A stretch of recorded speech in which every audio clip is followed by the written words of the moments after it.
Good morning, welcome back to my channel blogging আড্ডা with Uma. তোমরা সবাই কেমন আছো? আশা করছি সবাই খুব ভালো আছো, আর আমিও অনেকটা ভালো আছি। তো চলো আজকের ভিডিওটা স্টার্ট করা যাক।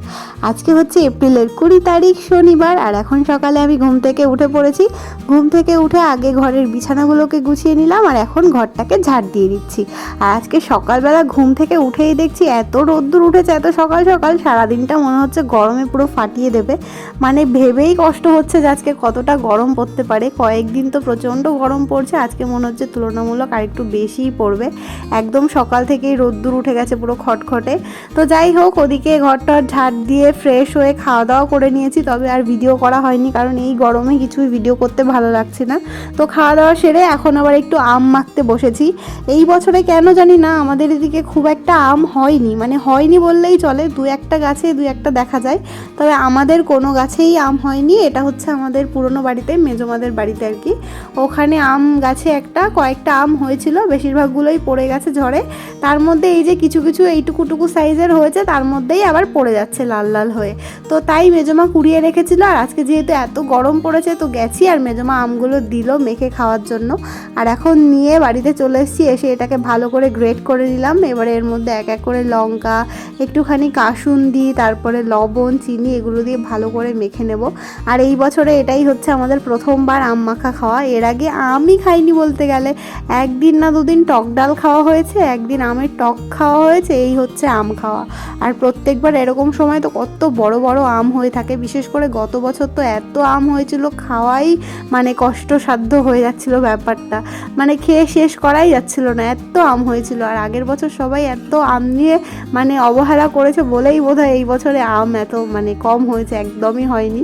তো যাই হোক, আম মেখে নিলাম। আর বৌদিকে দিয়ে আসবো।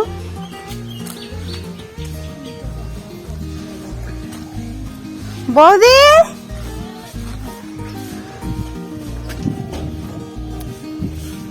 এই নাও। ইস, তো নাও লড়াচ্ছে।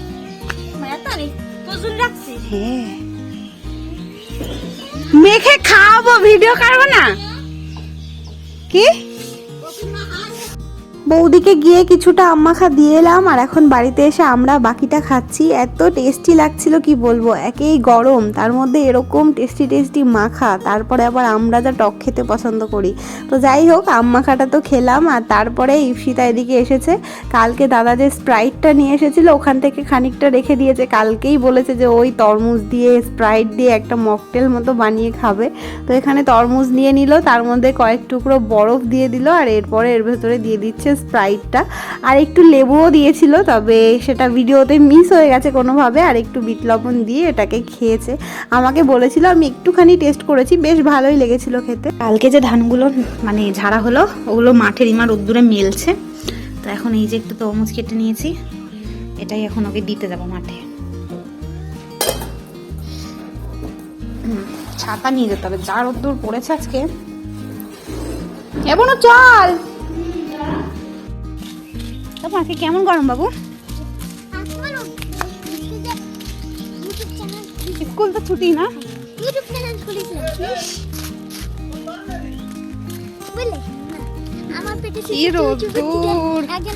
ছাতা চোখ ঢেকে আসছে। রোদ্দুর খালি দেখো বাবা, পুরো ধুধু করে রোদ্দুরে। কি গরম হাওয়া, পুরো লু মনে হচ্ছে। যাও গিয়ে ফ্রিজে ঢোকো। ওই দেখো রিমা বসে আছে রোদের মধ্যে। কেমন রিমা? আসতে নামিস বোনো, পড়ে যাস না। বাপরে, তাও তো এই গাছটা আছে বলে তাও একটু শান্তি। নিন ম্যাডাম, আপনার জন্য খাবার নিয়ে এসেছি। এত কষ্ট করে ধান নাড়ছেন রোদের মধ্যে।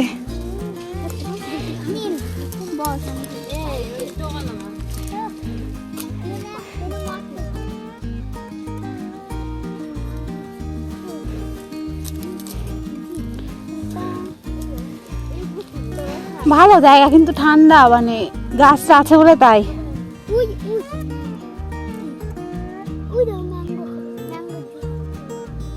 তুমি যেটা খাচ্ছ সেটাকে কি বলে ইংলিশে? না, গুড না, नहीं खाऊंगी मैं। এই দেখো এইদিকে সব ধানগুলো মেলা আছে পুরো মাঠটা জুড়ে। এইগুলোকেই বারবার করে নাড়তে হচ্ছে, আর বাড়ি থেকে যেহেতু একটু দূরে ওই জন্য এখানেই বসে আছে। বারবার বাড়িতে রোদের মধ্যে গেলে আরো কষ্ট হবে। সত্যি তাই, কি রোদ্দুর। কেমন তপন মিষ্টি? এই যে রিমা ধান নাড়ছে, নাইটটা একটু তুলে নে, ধান লেগে যাবে না হলে। ছাতা মাথায় দিয়ে এত রোদ্দুর, ছাতা মাথায় না দিয়ে উপায় নেই, প্রচুর রোদ্দুর। এই যে ধানগুলো দেখো অনেকটা শুকিয়েছে, তবে কালকে আরো মনে হয় নাড়তে হবে। প্রচুর রোদ্দুর, কিন্তু একদিক থেকে ভালো যে গাছটা আছে, সেই সাথে একটু হাওয়াও আছে সুন্দর।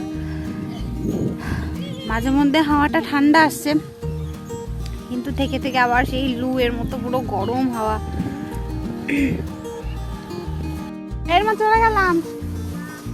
চলো তপন, এই টিফিন বক্সটা নাও, সেটা চল। এখন বাড়ি যাব। থাকবি তোরা? থাকবি?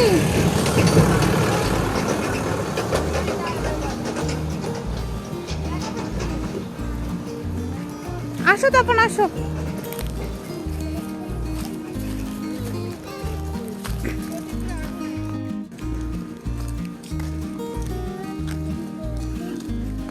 দাও আমার কাছে দাও।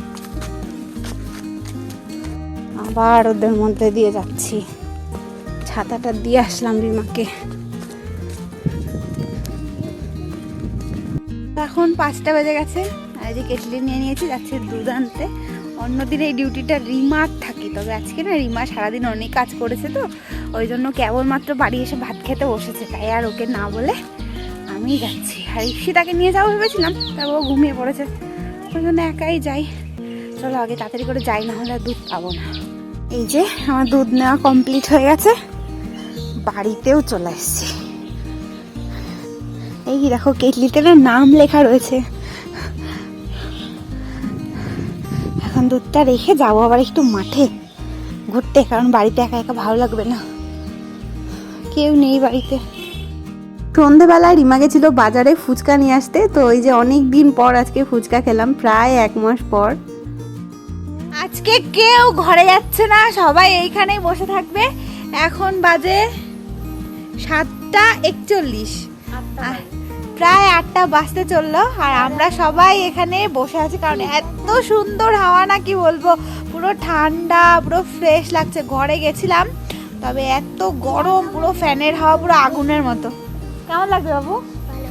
তপনও আমাদের দেখে ও বাড়ির থেকে ছুটে চলে এসছে। আমরা 3 জন বসেছিলাম, ও দেখে ও চলে এসছে। এখন সবাই গল্প করছে, আর একটু পরে বর্মশাই আসবে। তোমার তো বলাই হয়নি, ভুলে গেছিলাম, আজকে হচ্ছে বর্মশাই বাড়িতে আসবে শনিবার, তো একটু পরেই চলে আসবে। যতক্ষণ না আসবে ততক্ষণ ভাবছি এখানেই বসে থাকবো, আসলে তারপর ঘরে চলে যাবো, কারণ খাওয়া দাওয়া করতে হবে, ঘুমোতে হবে। তোরা কিছু বল, সবাই চুপ করে। হ্যালো গাইস, তোমরা সবাই কেমন আছো? Tata bye. সত্যি বলছি, ভালো লাগছে, বল ঘরে যাওয়ার ইচ্ছা আছে। এসিও ফেল, এসি রুম, আমরা কালকে এসি গেটে আমরা মনে ভিকি এনে বসে থাকি, সত্যি বসে থাকবো ততক্ষণ না আসবে। লাইট তো আমার ভিডিওটাই নষ্ট করে দিল।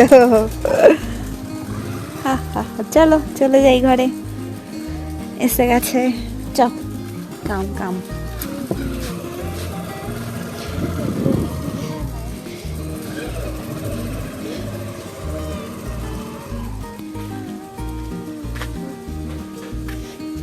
গরমের মধ্যে হাতা লম্বা জামা, তো বর্মশাই তো চলে এসছে। আর এই যে এবার চলো তোমাদের দেখাই কি কি নিয়ে এসছে। প্রথমেই দেখাবো এইটা, সেই বীরভূম থেকে নিয়ে এসেছে ও। যে বাড়িতে থাকি না, ওই পাশের বাড়িতে যে কাকুরা আছে, কাকুদের গাছের বেল, অনেক সুন্দর বেলগুলো, যেমন মিষ্টি, তো ওখান থেকে নিয়ে এসেছে। আগেও একদিন নিয়ে এসেছিলো, শরবত করে খেয়েছিলাম, আবার নিয়ে এসছে। এখানে লেবু নিয়ে এসছে, লেবুগুলোও মনে হচ্ছে ওই কাকুদেরই গাছের, আমি এখনো শুনিনি, তবে যতদূর মনে হচ্ছে। আর এই যে কাজু আনতে বলেছিলাম, কাজু নিয়ে এসছে। এদিকে শ্যাম্পু কন্ডিশনার নিয়ে এসেছে। এখানে দুটো সাবান নিয়ে এসেছে, এটা মনে হয় মায়ের জন্য। আর হচ্ছে এই যে পেয়ারা নিয়ে এসেছে। আর এটা মধ্যে কি আছে, ছাতু, এটা মনে হয় ওর জন্যই ছাতু। আর এইটা তো জানি আমার জন্য, অবশ্য আমি একা খাবো না, এটা একা খাবো না, সবাই মিলেই খাবে, কিন্তু আমি খুব ভালোবাসি সোনপাপড়ি খেতে। তো এই যে এটা। আর নিয়েছি এই যে দুটো গ্লুকন-ডি, একটা বাড়ির জন্য আর একটা হচ্ছে ও নিয়ে যাবে বলে। আর এই যে দুটো গ্লুকন-ডির সঙ্গে দুটো বোতল দিয়েছে, একটা হচ্ছে রিমার, মানে এটা বুক হয়ে গেছে, হ্যাঁ বুকিং কমপ্লিট, আর একটা ইপসিতার। তো এই যে জন্য দুটো নিয়ে নিয়েছি, মাঝে মধ্যে আমার ইচ্ছে করলে আমিও একটু ওদের থেকে ধারটা নেবো আর কি। তো এই যে জিনিসগুলো এগুলো দেখিয়ে দিলাম, এবার গুছাবে হচ্ছে রিমা। তো চলো এখন দেখি যাই একটু রান্নাঘরে, সবার খাওয়া দাওয়ার ব্যবস্থা করতে হবে, ও গেছে স্নান করতে। তো চলো ভিডিওটা দেখতে থাকো। আর একটা জিনিস সেটা হচ্ছে দেখাতে ভুলে গেছি, এই যে দই নিয়ে এসেছে, প্যাকেট থেকে বের করলাম না, হ্যাঁ এই যে এটা হচ্ছে মিষ্টি দই নিয়ে এসেছে। আর এখানে ছোট্ট পিচ্ছি একটা টক দই আমি বলেছিলাম আনতে, কারণ ইপসিতা দই কাতলা খেতে চেয়েছে। তো এই যে পিচ্ছি একটা টক দই নিয়ে এসেছে, আর এখানে মিষ্টি দই নিয়ে এসেছে। তো এটা এখন ফ্রিজে রাখবো না, কারণ সবাই ভাত টাত খেয়ে খাবে, তো খাওয়া দাওয়া হোক তারপরে ফ্রিজে ঢুকিয়ে দেবো। বড়মশাই যে জিনিসগুলো নিয়ে এসেছে ওগুলোকে রাখার জন্য এখানে পিঁপড়ে মারা চক দিয়ে আগে একটুখানি গন্ডি কেটে নেওয়া হচ্ছে, কারণ এই গরমকালে এত পিঁপড়ের উৎপাত বাড়িতে, চক না দিয়ে কোনো কিছুই রাখার উপায় নেই। তো এভাবেই রাখছি গুছিয়ে। এখন এই যে স্যালাডগুলো কাটতে চলে এসেছি। কি আবার শশা না ফ্রিজে থাকলে ভীষণ সমস্যা হয় ছুলতে, পুরো কচকচে হয়ে থাকে।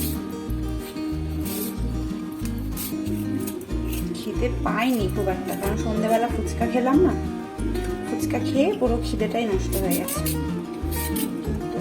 তবুও খেতে হবে, কারণ ও তো না খেয়ে এসছে না, সেই দুপুরবেলা খেয়ে বেরিয়েছে 12টার সময়, আর দুটো জার্নি করে এসছে, ওর তো খিদে পেয়ে গেছে। আবার আমরা না খেলে ও খেতে চাইবে না, ওই জন্য সবারই এখন খেতে হবে।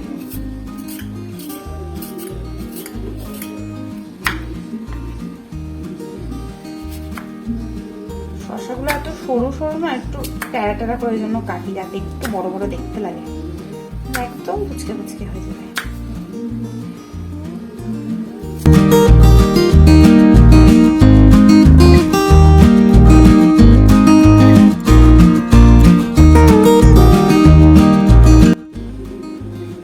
এবার চলো দেখাই কি কি রান্না হয়েছে আজকে, যেহেতু শনিবার তো নিরামিষ।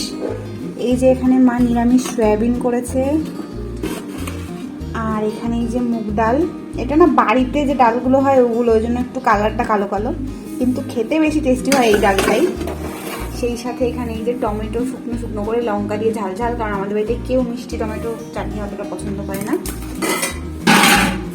আর তার সাথে এই যে একটু আমের টক হয়েছে, আর এদিকে রয়েছে দুধ। তো এই হচ্ছে আজকের মেনু। চলো স্যালাড কাটাও আমার মোটামুটি কমপ্লিট, এবার খেতে বসা যাক।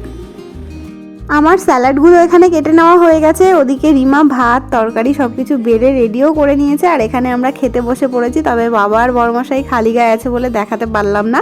আর খাওয়া দাওয়ার শেষে এখন সবাইকে একটু দই দেবো, আর আমি নিজেও খাবো। তো চলো ভিডিওটা কেমন লাগলো জানিও, দেখা হবে নেক্সট ভিডিওতে। আজকের ভিডিওটা এখানেই শেষ করছি, চলো বাই বাই।